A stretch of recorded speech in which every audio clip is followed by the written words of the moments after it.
മുൻ മുഖ്യമന്ത്രിയും നിലവിലെ പ്രതിപക്ഷ നേതാവുമായ പിണറായി വിജയന്റെ കണ്ണൂരിലെയും തിരുവനന്തപുരത്തെയും വസതികളിലും അതോടൊപ്പം തന്നെ ചില ഓഫീസുകളിലും അടക്കം ഇഡിയുടെ റെയ്ഡ് നടന്നിരിക്കുകയാണ്. പിണറായി വിജയന്റെ മകൾ വീണ വിജയനുമായി ബന്ധപ്പെട്ട സാമ്പത്തിക ആരോപണങ്ങളുടെ പശ്ചാത്തലത്തിലാണ് ഈ റെയ്ഡ് നടന്നിരിക്കുന്നത്. പക്ഷേ ഈ റെയ്ഡ് അകത്ത് നടക്കുമ്പോൾ പുറത്ത് CPM-ന്റെ നേതൃത്വത്തിൽ വലിയ സമരം നടക്കുന്നു, വലിയ പ്രതിഷേധം നടക്കുകയാണ്. റോഡിൽ തെരുവിലിറങ്ങി അണികളും നേതാക്കന്മാരും ഒന്നടക്കം മുദ്രാവാക്യം വിളിക്കുകയാണ്. യഥാർത്ഥത്തിൽ ഈ പ്രതിഷേധം കൊണ്ട് CPM എന്താണ് ഉദ്ദേശിക്കുന്നത്? അല്ല, CPM ഇതിലൊന്നാമത്തെ കാര്യം ഞാൻ ഫാക്ച്വലായിട്ട് നമ്മൾ പറഞ്ഞാൽ ഒരു കേസുണ്ട്. ആ കേസ് ഇവർക്ക് മാസപ്പടി കൊടുത്തതും ഒരു ജോലിയും ചെയ്യാതെ 1.25 കോടി രൂപ കൊടുത്തതും, അതും കൂടാതെ 75 ലക്ഷം രൂപ ലോൺ കൊടുത്തിട്ട് കൊടുത്ത കമ്പനി കാണാതായതും, കമ്പനി ഇല്ലാതെ കൊടുത്ത കമ്പനിയില്ല, അപ്പോൾ തിരിച്ചടക്കില്ല എന്ന് പറഞ്ഞാൽ ഒരുപാട് സൗജന്യങ്ങൾ ഇവർക്ക് കിട്ടി.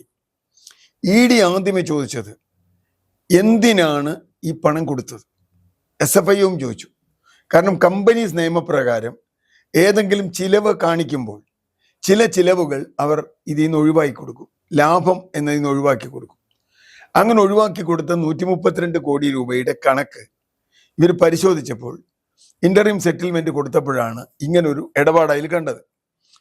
പിന്നെ കണക്ക് പരിശോധിച്ചപ്പോഴാണ് അതിൽ പെടാതെ ഈ പറഞ്ഞതുപോലെ 1.25 കോടി രൂപ വെച്ച് കൊടുത്തു, അല്ലെങ്കിൽ മാസം 5 ലക്ഷം രൂപ കൊടുത്തു.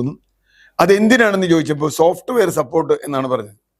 എക്സാലോജിക് എന്ന് പറയുന്ന വീണ വിജയൻ MD ആയ കമ്പനി, ഇപ്പൊ കമ്പനിയില്ല, അതാണ് ഒന്നാമത്തെ കാര്യം. കമ്പനിയേ ഇല്ല, ആ കമ്പനിക്ക് കൊടുത്തു എന്നാണല്ലോ കേസ്. അതെന്തിനു കൊടുത്തു? അത് മണി ലോണ്ടറിങ് ആണ്. ഇതാണ് അതുകൊണ്ടാണ് ED വന്നത്. മണി ലോണ്ടറിങ് PMLA ആക്ട് അനുസരിച്ച് ഏതെങ്കിലും ഒരു കമ്പനി അങ്ങനെ വെറുതെ ഒരാൾക്ക് പൈസ കൊടുക്കുമ്പോൾ അതിനൊരു കാര്യം കാണും. അതുമായി ബന്ധപ്പെട്ട് SFIയോട് കേസെടുത്തു, ED കേസെടുത്തു. ഈ കേസിനെതിരെ ഇവർ ഹൈക്കോടതിയിൽ പോയി, ബാംഗ്ലൂർ കോടതി പോയി, ഹൈക്കോടതി പോയി. ഹൈക്കോടതി ഇന്നലെയാണ്, അതെന്തുകൊണ്ട് ഇന്നലെ വന്നു എന്നുള്ളതൊരു ദുരൂഹനം. കേസ് വരുമ്പോൾ അങ്ങനെയാണ്. ഇന്നലെയാണ് EDക്ക് അന്വേഷണം തുടരാം എന്ന് പറഞ്ഞ് ഹൈക്കോടതി ഉത്തരവിടുന്നത്. ഇതാണ് ഇതിന്റെ സാഹചര്യം. EDയെ സംബന്ധിച്ചിടത്തോളം ED ഇന്നലെ വൈകുന്നേരം ഉത്തരവ് കിട്ടുന്നു, രാവിലെ തന്നെ ഇറങ്ങി പുറപ്പെടുന്നു റെയ്ഡിന്. കേരളത്തിൽ 10 സ്ഥലത്തും 2 സ്ഥലങ്ങളിൽ ബാംഗ്ലൂർ ഇവരുടെ ഓഫീസിലും വരുന്നു. ഇതിൽ പിണറായി വിജയനെ ഉൾപ്പെടുത്തേണ്ട ഒരു കാര്യവുമില്ല നേരിട്ട്. കാരണം ഈ കേസിൽ പ്രതി അല്ലെങ്കിൽ ചോദ്യം ചെയ്യപ്പെടുന്ന ആൾ വീണ വിജയനാണ്, പിണറായി വിജയനല്ല. CPM ഇത് വല്ലാതെ പ്രചരിപ്പിക്കപ്പെടുമ്പോൾ വീണ വിജയനെ പ്രൊട്ടക്ട് ചെയ്യാൻ CPM വരുന്നു എന്നുള്ളൊരു തോന്നലാണ് എനിക്കുണ്ടാവുന്നത്. യഥാർത്ഥത്തിൽ വീണ വിജയനെതിരെ ഒരു കേസുണ്ടെങ്കിൽ, ഇപ്പൊ ബിനീഷ് കോടിയേരിക്കെതിരെ കേസ് വന്നു. അന്ന് സഖാവ് കോടിയേരി പറഞ്ഞ വളരെ ലളിതമായൊരു വാചകമുണ്ട്. കോടിയേരിയുടെ വീട്ടിൽ വരെ അന്വേഷണം നടത്തി. അത് അവർ പറഞ്ഞു അതിനൊരു കാര്യമില്ല, അദ്ദേഹം അവരുടെ പേരിൽ കേസുണ്ടെങ്കിൽ അത് അവർ അന്വേഷിച്ച് കണ്ടുപിടിച്ചോട്ടെ, ഞാൻ പാർട്ടി ഇതിൽ ഇടപെടുന്നില്ല. പക്ഷെ പിണറായി വിജയന്റെ മോളുടെ പേരിൽ കേസ് വന്നപ്പോൾ പാർട്ടി ഇടപെട്ടു. ഇത് കഴിഞ്ഞ കുറച്ച് ദിവസങ്ങളായി ഇവിടെ ചർച്ച ചെയ്യപ്പെടുന്ന കാര്യം. ഇതിൽ പാർട്ടി പറയേണ്ട കാര്യമില്ല. എന്തിനാണ് പിണറായി വിജയന്റെ വീട്ടിൽ ഇവർ പോയത്? പിണറായി വിജയന്റെ കണ്ണൂരെ വീട്ടിലും പിണറായി വിജയന്റെ തിരുവനന്തപുരത്തെ പുതിയ വീട്ടിലും മുഹമ്മദ് റിയാസിന്റെ വീട്ടിലും വീണ വിജയൻ താമസിച്ചിരുന്നു എന്നതുകൊണ്ടാണ് അവിടെ റെയ്ഡ് ചെയ്തത്. അതുകൊണ്ട് പിണറായി വിജയൻ വേറെ ഏതെങ്കിലും വീട്ടിൽ ഇവർ റെയ്ഡ് ചെയ്യാൻ പോകുന്നില്ല. AKG സെന്ററാണ് ഈ കമ്പനിയുടെ അഡ്രസ്സ്. AKG സെന്റർ റെയ്ഡ് ചെയ്യുമെന്ന് എനിക്കറിയില്ല. ഏതായാലും ഈ 3 സ്ഥലങ്ങൾ വീണ വിജയൻ കഴിഞ്ഞ ദിവസങ്ങളിൽ താമസിച്ചു എന്ന് EDക്ക് ബോധ്യമുള്ള സ്ഥലങ്ങളാണ്. പിന്നെ അവരുടെ ഓഫീസാണ്, CMRLന്റെ ഓഫീസാണ്. ഇത് പിണറായി വിജയനോ മുഹമ്മദ് റിയാസിനോ എതിരായ റെയ്ഡേ അല്ല. ഇത് വീണ വിജയൻ തൈക്കണ്ടി എന്ന് പറയുന്ന അവരുടെ പേരിലുള്ള ഒരു ആരോപണമാണ്. കോടിയേരിയുടെ മകൻ ബിനീഷ് കോടിയേരിക്കെതിരെ വന്ന ആരോപണത്തിന് സമാനമായ ആരോപണം. അതുകൊണ്ട് തന്നെ ഇത് റെയ്ഡിൽ CPM ഇടപെടേണ്ട കാര്യമില്ല. CPM പറയുന്നത് ആരെങ്കിലും റെയ്ഡ് ചെയ്തോട്ടെ, ഞങ്ങൾക്ക് എന്താ കുഴപ്പം? പിണറായി വിജയനെ ചോദ്യം ചെയ്താൽ റെയ്ഡ് ചെയ്യാം. ഇനി ഇതിന്റെ അടുത്തൊരു സ്റ്റേജ് ഉണ്ട്. എന്തിന് പണം കൊടുത്തു എന്ന ചോദ്യം വരുമ്പോൾ അതിൽ മറ്റെന്തെങ്കിലും ലാഭം CMRLനുണ്ടായോ എന്ന ചോദ്യം വന്നാൽ, മുഖ്യമന്ത്രിയുടെ മകൾക്ക് കൊടുത്തു അതുകൊണ്ട് ഗുണമുണ്ടായോ എന്ന രീതിയിലേക്ക് ഈ കേസ് മാറണം. അത് അഴിമതി കേസാണ്. അത് ED അല്ല അന്വേഷിക്കുക. യഥാർത്ഥത്തിൽ പണം ലോണ്ടറി ചെയ്തോന്ന് മാത്രമാണ്. അപ്പൊ തീർച്ചയായിട്ടും CPM എടുക്കാവുന്ന ഒരു സ്റ്റാൻഡ്, വീണ വിജയൻ പാർട്ടി മെമ്പറാണോ എന്ന് എനിക്കറിയില്ല, അല്ലാന്ന് ഞാൻ വിചാരിക്കണം. ഒരു മുഖ്യമന്ത്രിയുടെ മകളാണ്, ഒരു മന്ത്രിയായിരുന്ന ഒരാളുടെ ഭാര്യയാണ്, ഇപ്പൊ പ്രതിപക്ഷ നേതാവ്. ആ അർത്ഥത്തിൽ അവർക്കെതിരെ കേസ് അന്വേഷിച്ചോട്ടെ. നിങ്ങൾ അന്വേഷിക്കടോ. മടിയിൽ കനമില്ലെങ്കിൽ പിന്നെ നമ്മൾ എന്തിനാ പേടിക്കണേ? എന്ത് രേഖയാണ് നിങ്ങൾക്ക് വേണ്ടേ? കൊടുക്കടോ. പക്ഷേ ഈ കേസ് അന്വേഷണം തടസ്സപ്പെടുത്താൻ CMRL പലവട്ടം പോയി. എന്ന് പറഞ്ഞാൽ ഇത് മറച്ചു പിടിക്കാൻ വീണ വിജയനേക്കാൾ താല്പര്യം CMRLനുണ്ടായിരുന്നു. കാരണം അവരാണല്ലോ ഇതിലെ കളി.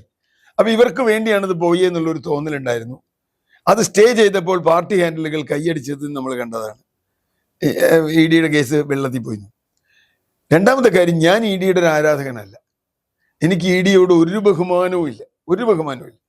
കാരണം ED രാഷ്ട്രീയ പ്രതിരോധികളെ വകവരുത്താനും തിരിച്ചു പിടിക്കാനും കർവാപ്പസി ഉണ്ടല്ലോ, തിരിച്ച് BJPയിലേക്ക് എല്ലാവരെയും കൊണ്ടുവരാൻ ആട്ടിക്കൂട്ടാനുള്ള BJPയുടെ ഒരു ഇലക്ഷൻ ഡിപ്പാർട്ട്മെന്റ് ആണ് എന്ന് വിചാരിക്കുന്ന ഒരാളാണ് ഞാൻ. അതുകൊണ്ട് ഒരാളുടെ വീട്ടിൽ ED റെയ്ഡ് ചെയ്തുകൊണ്ട് അയാൾ എന്തെങ്കിലും കുറ്റക്കാരനാണെന്ന് ഞാൻ ജീവിതത്തിൽ വിചാരിക്കുന്നേ ഇല്ല. ഇപ്പോ രാഹുൽ ഗാന്ധിയുടെ, സോണിയാഗാന്ധിയുടെ, പ്രിയ DK ശിവകുമാറിന്റെ എല്ലാവരുടെ വീട്ടിലും ED റെയ്ഡ് ചെയ്തിട്ടുണ്ട്. ഇവിടെ തന്നെയും കേരളത്തിലെ ചില കോൺഗ്രസ് നേതാക്കളുടെ ഒക്കെ വീട്ടിൽ റെയ്ഡ് ചെയ്തിട്ടുണ്ട്. റെയ്ഡ് ചെയ്തിട്ടുണ്ടെങ്കിൽ റെയ്ഡ് ചെയ്യും, അത്രേ ഉള്ളൂ. ED റെയ്ഡ് ചെയ്തത് കൊണ്ട് ഒരാൾ കുറ്റക്കാരനാണ് എന്ന് വരുന്നില്ല. അതുകൊണ്ട് തന്നെ ED റെയ്ഡിന് ഇല്ല.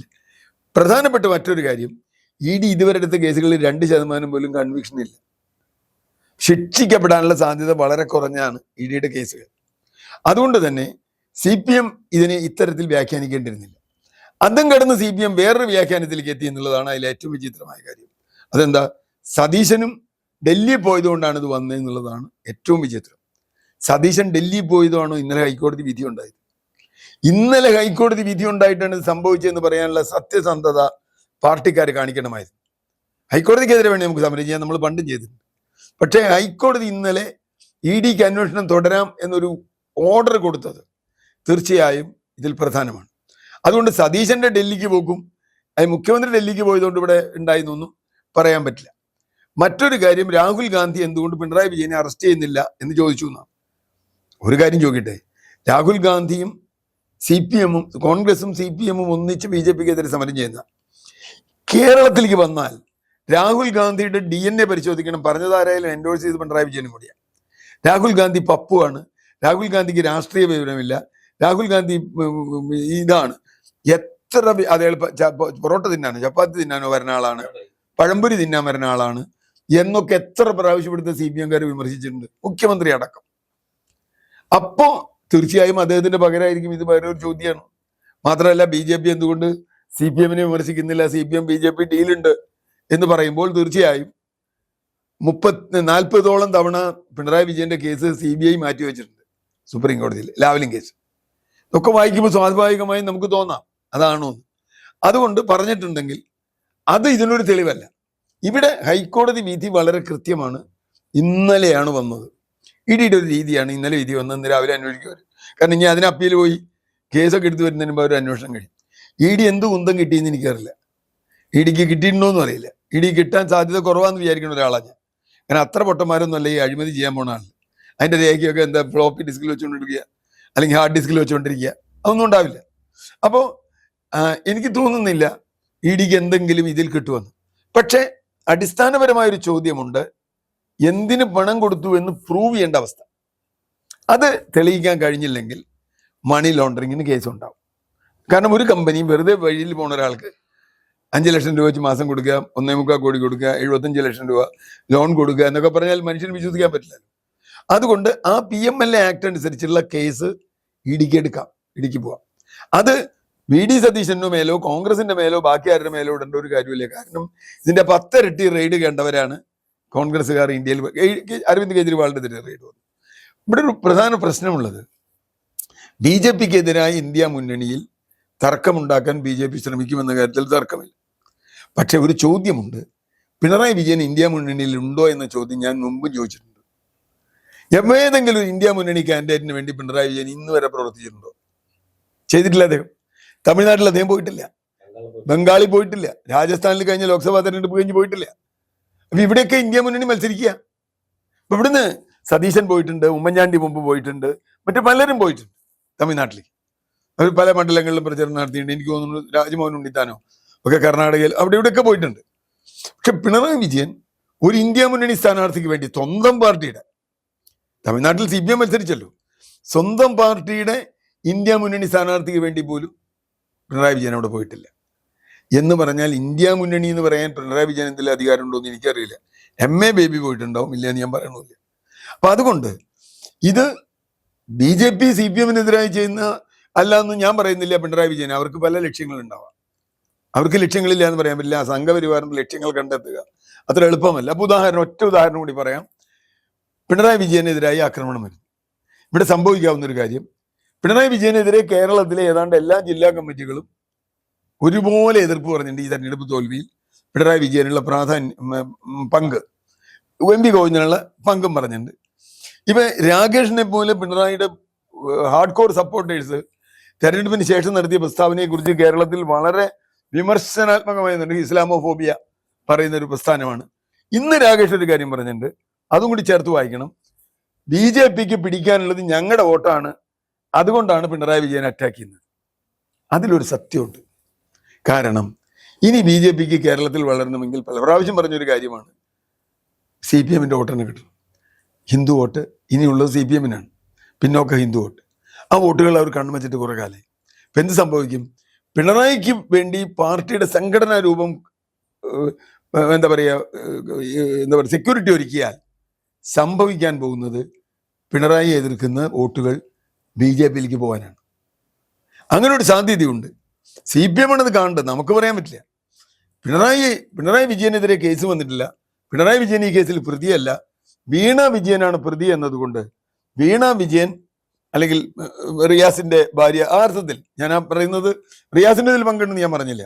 കാരണം ഈ സംഭവമൊക്കെ റിയാസ് വിവാഹം കഴിയുന്നതിന് മുമ്പ് നടന്ന സംഭവമാണ്. പക്ഷെ റിയാസിന്റെ വീട്ടിൽ വീണ താമസിച്ചിട്ടുണ്ട്, അതുകൊണ്ടാണ് ആ വീട് റെയ്ഡ് ചെയ്തതെന്നാണ് ED പറയുന്നത്. ഞാൻ ED ന്യായീകരിക്കാനില്ല. അപ്പൊ വീണ വിജയനെതിരെ എന്തെങ്കിലും തെളിവ് കിട്ടിയാൽ പിണറായി വിജയൻ എന്താ കുഴപ്പം? റിയാസിന് എന്താ കുഴപ്പം? ഒരു കുഴപ്പം പറയേണ്ട കാര്യമില്ല. വീണ വിജയനെതിരെ തെളിവുണ്ട്.